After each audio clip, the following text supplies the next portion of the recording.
आज का हमारा जो व्लॉग है वो पार्ट 3 पे है और इसमें हम आपको पार्ट 3 में तीसरा व्यू दिखाएंगे यानी फूड स्टॉल्स। और यहाँ पे आप देख रहे हैं कि टोटली कितना ज़्यादा एरिया है जो कि कवर्ड है डिफरेंट झूलों से, स्टॉल्स के साथ फूड स्टॉल्स हैं, बच्चे आए हुए हैं और बहुत सी चीज़ें हैं। तो बाकी का आपको विज़िट करवाते हैं बाकी के स्टॉल्स का। तो हमारे साथ घूमें और तब तक आप हमारा चैनल सब्सक्राइब करें ब्राउनिश गर्ल व्लॉग्स और इन्जॉय करें। तो जी हाँ, अब हम यहाँ पे आ गए हैं फूड स्टॉल्स की तरफ। जब मैं ये वाला व्लॉग शूट कर रही थी तो मुझे बहुत ज़्यादा प्रॉब्लम हो रही थी।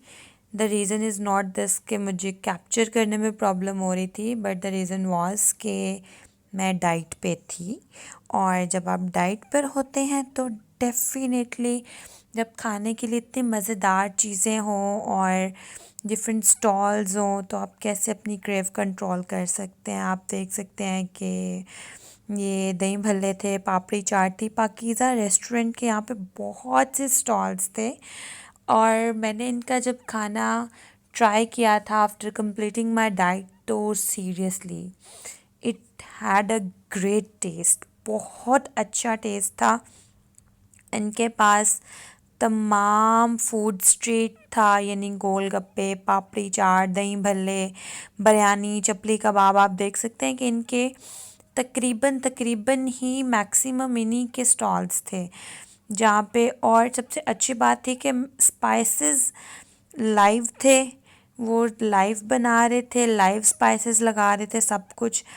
और यहाँ पे साग का सालन था, मकई की रोटी थी और जो कि बहुत ही मज़ेदार लगता है। वैसे ये चीज़ें हमें कल्चर से अपने जुड़े रहने का थोड़ा सा एहसास भी दिलवाती हैं। और अभी भी मेरे पीछे गोलगप्पे वाला चल रहा है, बहरहाल कोई बात नहीं।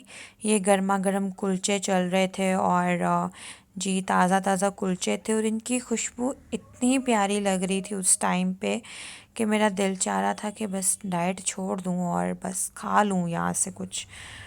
तो जनाब यहाँ पे मुर्ग चने थे जो कि नाश्ते के लिए थे, बिरयानी थी। मैंने मुर्ग चने तो नहीं ट्राई किए थे, बट मैंने दही भल्ले ट्राई किए थे और टिक्का ट्राई किया था क्योंकि मैं वैसे भी शौक़ से वही खाती हूँ तो इस वजह से। यहाँ पे अगेन गोलगप्पे, अगेन अगेन इनके पास बहुत वैरायटी थी, चिकन कढ़ाई और जनाब दूसरी चीज़ें बहुत सा। आप देख रहे हैं कि साइड पे कितने स्टॉल्स हैं। पंजाब का कल्चर खाने के लिहाज से बहुत रिच है और लाहौर तो स्पेशली खानों के लिहाज से मशहूर है।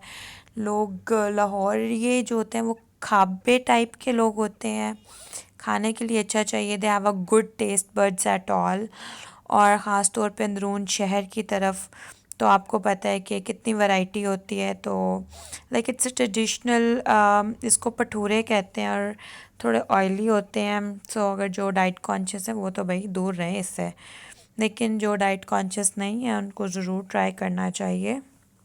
कतलम्मा बहुत से लोगों ने खाया होगा ज़िंदगी में। हम जब छोटे थे तो मेलों पे जाते थे तो कतलम्मा खाते थे और नॉर्मली हम इसको कहते थे सस्ता पिज़्ज़ा। तो दिस इज़ द सस्ता पिज़्ज़ा फॉर मी। और बस ये सो ऑन आज से चीज़ें चलती जा रही थी। तो मैं आप लोगों को ये कहूँगी कि इट्स अ गुड इवेंट। अगर आप फैमिली के साथ कुछ प्लान कर रहे हैं, अगर आना चाह रहे हैं तो आपको ज़रूर आना चाहिए। इस तरह के इवेंट्स बहुत हेल्दी होते हैं आपके लिए, रूटीन के लिए भी और इकोनॉमी के लिए भी। बिकॉज़ जब इस तरह के इवेंट ऑर्गेनाइज होते हैं तो डेफ़िनेटली प्रोविंसेस को बेनिफिट होता है, डिपार्टमेंट्स को बेनिफिट होता है और उसके अलावा आपका कल्चर जो होता है वो प्रमोट होता है। बिसाइड्स दैट इसके साथ साथ आपके जो कॉटेज इंडस्ट्री है वो इन्हांस होती है, स्किल्स लोगों में बढ़ती हैं, बाइंग पावर, सेल पावर जो होती है वो इंक्रीज़ होती है। तो डेफ़िनेटली ये सारी चीज़ें वाइस वर्सा चलती हैं और बहुत अफेक्ट करती हैं। तो मेरा पर्सनल ओपिनियन होता है कि इस तरह के इवेंट्स पे फैमिली के साथ आपको जाना चाहिए, क्योंकि यही चीज़ें आपको आपके कल्चर से जोड़ कर रखती हैं। मैंने यहाँ पे बहुत सी ऐसी चीज़ें देखी थी जो हमारे कल्चर की थी, शायद हम कभी बचपन में उनको खाते थे या उन वो चीज़ें इस्तेमाल करते थे। जब हमारे गाँव होते थे, दादा दादी होते थे, नाना नानी होते थे, तो एक जाना होता था, अपनी इस मिट्टी के साथ जुड़े रहने का वो बहाना होता था। लेकिन वक्त गुजरने के साथ साथ हम इन चीज़ों से दूर होते गए, थोड़ा एडवांस हो गए, तो ऐसी बहुत सी यहाँ पे चीज़ें थी जो कभी हम अपने बचपन में किया करते थे, और आज वो चीज़ें हमारे लिए सिर्फ़ एक पिक्चर्स में रह गई हैं, सिर्फ़ एग्ज़िबिशंस में रह गई हैं।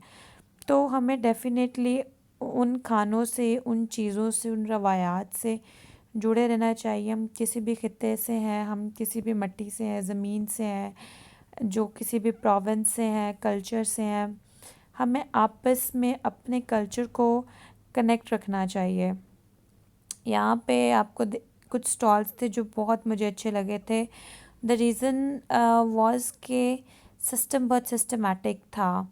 फूड स्ट्रीट के अलावा यहाँ पे देसी फूड और जो था कुछ चाइनीज़ भी अवेलेबल था, और सिटिंग्स बहुत अच्छी बनी हुई थी। मैंने ये चीज़ देखा है। अगर हम आपको नेक्स्ट जो हमारा व्लॉग है एग्ज़िबिशन, जो हमने शाम के टाइम पे शूट किया था इवनिंग में, तकरीबन वो 5 से 6 बजे के बाद हमने शूट किया था, तो लाइट्स बहुत खूबसूरत थी, और उस टाइम का जो माहौल था वो तो बिल्कुल ही फैसिनेशन क्रिएट कर रहा था। यहाँ पे ये देखें, बहुत अच्छी सिटिंग्स हैं, फैमिली इवेंट था।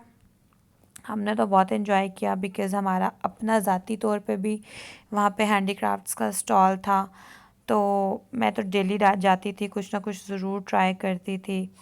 ट्रेडिशनल सा माहौल, सिटिंग्स बहुत ट्रेडिशनल सी थी, या लाइक आप चेक कर सकते हैं, ये जो मैं आपको अभी सिटिंग दिखा रही हूँ, ये बेसिकली एक बलोची रेस्टोरेंट, एक ढाबा था यहाँ पे बना हुआ, ये उनकी सिटिंग थी। तो उन्होंने बड़ा ट्रेडिशनल सा टच दिया हुआ था साथ, और पंजाबी सिटिंग्स और कल्चर डिपिक्शन थी हर लिहाज से यहाँ पे। और इस इवेंट की ख़ास और ख़ूबसूरत बात भी यही होती है कि कल्चर डिपिक्शन है। देख सकते हैं आप, लाइक जो साइड्स पे इवेंट के फ्लेक्सेस लगे हुए थे, वो भी बहुत खूबसूरत थे। बचपन में हम स्टापू खेला करते थे। आई डोंट नो कि आप लोगों में से कितने लोग स्टापू खेलते थे, बट मैंने तो खेला हुआ है भाई। ये देखें, कुछ फूड स्टॉल्स के बाहर अलहदा से कुछ शॉल्स थी यहाँ पे, और सबसे अच्छी बात जो मुझे यहाँ पे लगी, वुमेन एम्पावरमेंट थी।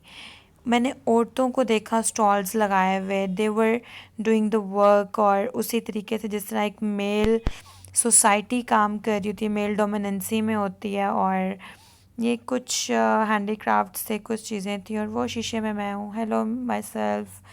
तो ये देखिए, मतलब चीज़ें कितनी खूबसूरत हैं, हाथ से बनी हुई हैं। तो हमें, मेरे ख्याल से, किस तरह के कल्चर को प्रमोट करना चाहिए और इवेंट्स को देखना चाहिए। Now it's time to go out, और टाइम काफ़ी हो गया था, तो बाहर जाने का वक्त हुआ चाहता है। उम्मीद करती हूँ आपको हमारा व्लॉग पसंद आया होगा, और नहीं पसंद आया तो पसंद करें, हमें लाइक करें, सब्सक्राइब करें, शेयर करें, कमेंट करें, और बताएं कि आपको हमारा व्लॉग कैसा लगा। तब तक के लिए अल्लाह हाफ़िज़ एंड थैंक्स फॉर वॉचिंग।